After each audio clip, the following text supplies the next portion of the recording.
Subscribe now and press the bell icon. Never miss an update.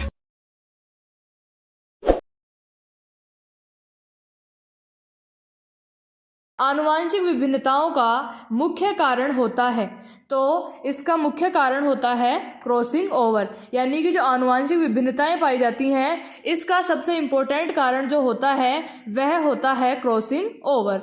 ठीक है, आगे हम बात करते हैं।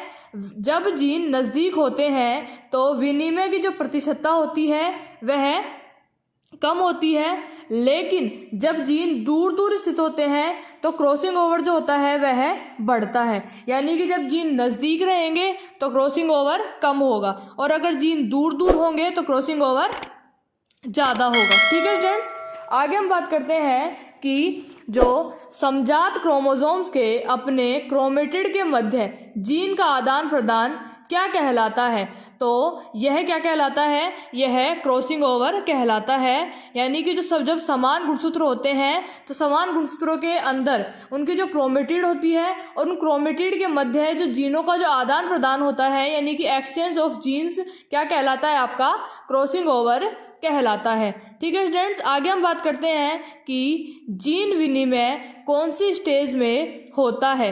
तो जो क्रॉसिंग ओवर होता है वह मुख्य रूप से तो पैकेटीन स्टेज में होता है। किस में होता है, पैकेटीन स्टेज में होता है। लेकिन हम बात करें तो यह जो पैकेटीन स्टेज कौन से उसमें होती है, तो पैकेटीन जो स्टेज है वह जो मियोसिस डिवीजन होता है फर्स्ट, उसके प्रोफेज की पैकेटीन में, इसमें मियोसिस फर्स्ट की प्रोफेज में जो होता है जीन विनिमय वह भी पैकेटीन स्टेज में होता है। तो इसमें आ जाएगा अर्थसूत्र विभाजन प्रथम की प्रोफेज फर्स्ट की पैकेटीन स्टेज में क्रॉसिंग ओवर होता है।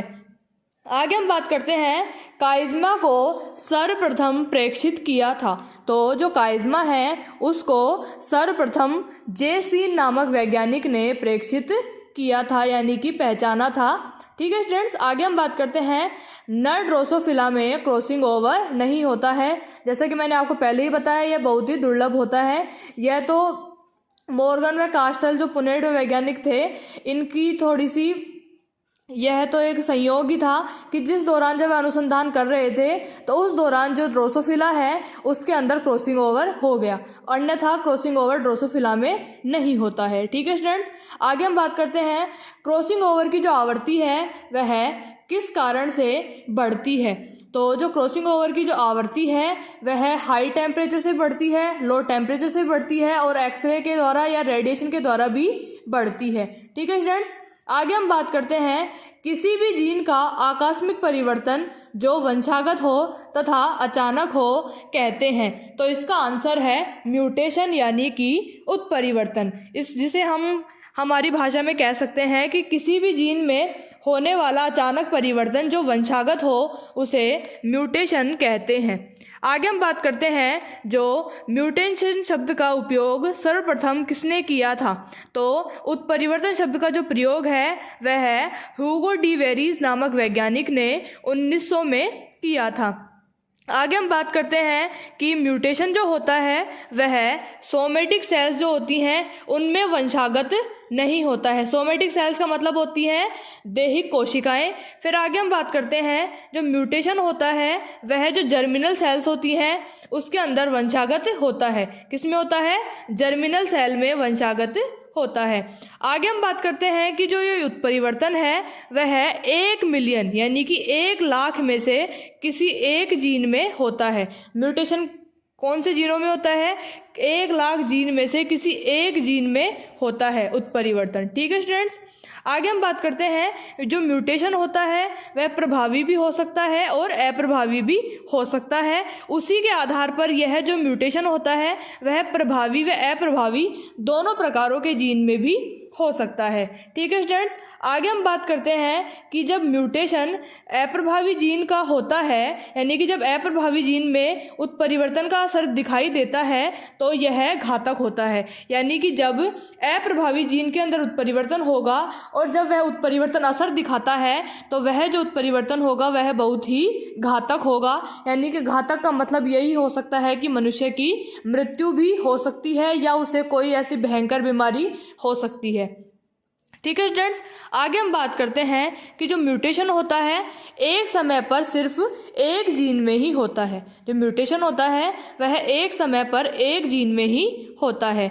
दूसरा है जो म्यूटेशन की जो दर होती है प्रत्येक जीन में अलग अलग होती है, यानी कि जब भी उत्परिवर्तन होगा तो उत्परिवर्तन की जो दर होगी या रेट होगी वह प्रत्येक जीन में यानी कि हर जीन में अलग अलग होगी, यानी कि उसका कोई निश्चित टाइम नहीं है कि सभी जो जीन्स होते हैं उनके अंदर एक ही टाइम पे हो। यह इसकी जो दर होगी यानी कि इसके अंदर जो परिवर्तन होने का जो समय होगा, गति होगी, वह अलग अलग होगी। ठीक है स्टूडेंट्स, अब आगे हम बात करें कि जो म्यूटेशन होता है वह गुणसूत्र के किसी भी भाग में या किसी भी एक भाग में हो सकता है। म्यूटेशन उत्परिवर्तन जो होता है किसी भी गुणसूत्र के किसी भी एक भाग में हो सकता है। आगे हम बात करते हैं कि म्यूटेशन द्वारा नई एलील बन सकती है, यानी कि जब म्यूटेशन होता है, उत्परिवर्तन होता है, उसके द्वारा नई एलील्स का निर्माण हो सकता है। लेकिन इसके अंदर यह भी हो सकता है कि जो नई एलील जहाँ से बनी है वह पुनः उसी स्थान पर वापस जा भी सकती है, किसके द्वारा? उत्परिवर्तन के द्वारा।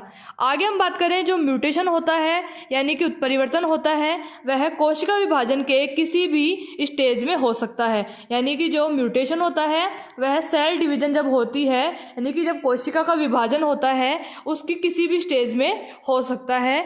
यह है मियोसिस फर्स्ट में भी हो सकता है, मियोसिस सेकंड में भी हो सकता है और माइटोसिस के अंदर भी हो सकता है। ठीक है स्टूडेंट्स, आगे हम बात करें म्यूटेशन जो होता है वह डीएनए के अणुओं के भीतर होता है, यानी कि जो उत्परिवर्तन होता है मुख्य रूप से जो डीएनए होता है उसके अणुओं के भीतर होता है। आगे हम बात करते हैं म्यूटेशन के प्रकार के बारे में। तो म्यूटेशन के जो प्रकार होते हैं कई प्रकार होते हैं, इसमें मुख्य रूप से तो आता है पॉइंट म्यूटेशन, फिर आता है स्पॉन्टेनियस म्यूटेशन, फिर आता है इंड्यूस्ड म्यूटेशन, फिर आता है सोमेटिक म्यूटेशन, फिर आता है जर्मिनल म्यूटेशन एंड लास्ट में आता है आपका स्ट्रक्चरल म्यूटेशन। ठीक है स्टूडेंट्स, उसके अलावा जो म्यूटेशन होता है वह भौतिक भी हो सकता है, रासायनिक भी हो सकता है और एनवायरमेंटल भी हो सकता है। तो स्टूडेंट्स, इसी के साथ आज की हमारी जो वीडियो है आपके जो चैप्टर्स हैं लिंकेज, उसी के अलावा क्रॉसिंग ओवर एंड म्यूटेशन के ऊपर वह कंप्लीट होता है। तो स्टूडेंट्स, हम आपसे यही कहेंगे कि आप ज़्यादा से ज़्यादा वीडियोस को लाइक करें, शेयर करें, सब्सक्राइब करें, साथ साथ बेल आइकन को प्रेस करें ताकि आपको टाइम टाइम पे वीडियो के नोटिफिकेशन मिलते रहें और आप हमारी जो वीडियोस को है वह कंटिन्यू देखें, कंप्लीट देखें। आपको इसके अंदर कंप्लीट जो बुक का जो मटेरियल है बिल्कुल ही ऑथेंटिक रूप से प्रोवाइड करवाया जा रहा है ताकि आपको जो एग्ज़ाम के अंदर ज़्यादा डीपली ना जाना पड़े और जो भी आपको है पूरा का पूरा मैटर आपको अवेलेबल करवाया जा रहा है। तो थैंक यू स्टूडेंट्स।